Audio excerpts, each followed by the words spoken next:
Pastor Ed here with Daily Devotions for Tuesday, May the 30th, 2023. We resume our look at the book of Paul's letter to the Romans, this time in chapter 8, which was our reading this past Sunday. Not going to be able to talk about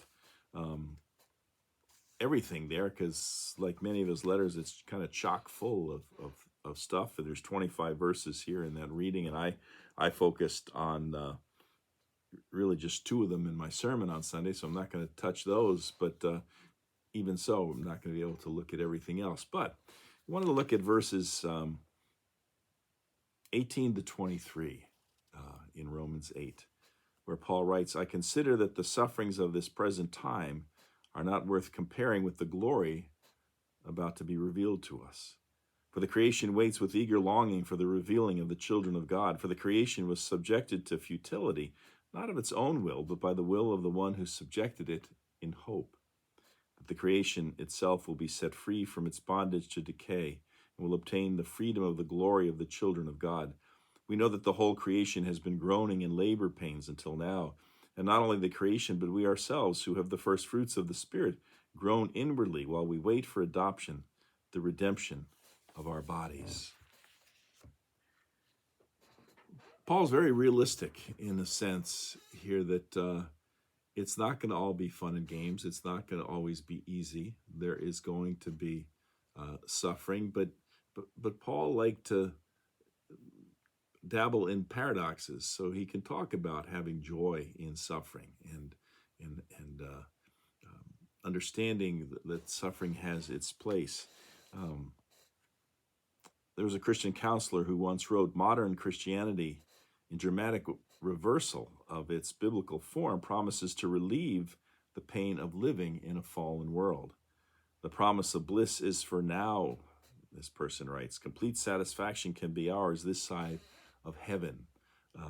Certainly, if you watch some of those, and over the years, I've seen my share of televangelist TV preachers who promise that, all you have to do is have faith and everything is going to kind of work itself out and you're going to have everything you wanted in this life.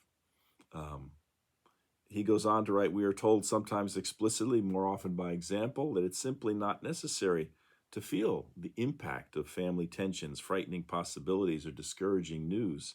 We're told that life may have its rough spots, but the reality of Christ's presence and blessing can so thrill our soul that pain is virtually unfelt.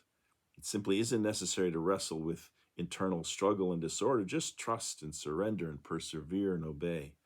And the effect of such teaching, he says, is to blunt the painful reality of what it's like to live as part of an imperfect, sometimes evil, community. We learn to pretend that we feel now what we cannot feel until heaven. Not all of us are good at playing the game, though, he says. But sometimes we worry, sometimes folks worry about their apparent lack of faith. Why don't I feel as happy and together as others do? What's wrong with my spiritual life? And churches tend to reward those who more convincingly create the illusion of everything being intact by parading them as examples of what every Christian should be. But beneath the surface of everyone's life, especially the more mature, is an ache that will not go away. It can be ignored, disguised, mislabeled, or submerged by a torrent of activity, but it will not disappear, and for good reason. We were designed to enjoy a better world than this. And until that better world comes along, we will groan for what we do not have.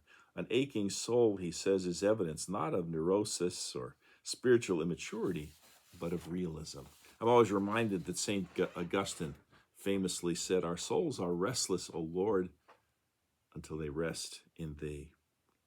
And somebody kind of made the connection. We recently, not everybody's a sports fan, I know, but the NFL had its draft, and there was a pastor who kind of compared that experience where, young men have been drafted and, they're at the pinnacle and everything, has come to fruition for them, their dreams.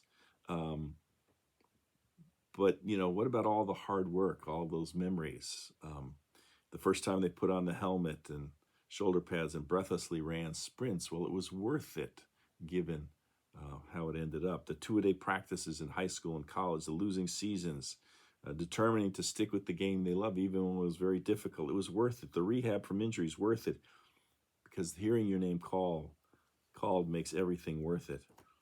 And so he says, for the Christian, the path is filled with many joys, but also many trials. There'll be times when you want to quit. There'll be times when discouragement nearly outweighs the will to go on. At times you'll feel breathless, exhausted, defeated, injured. You'll wonder if it's all worth it.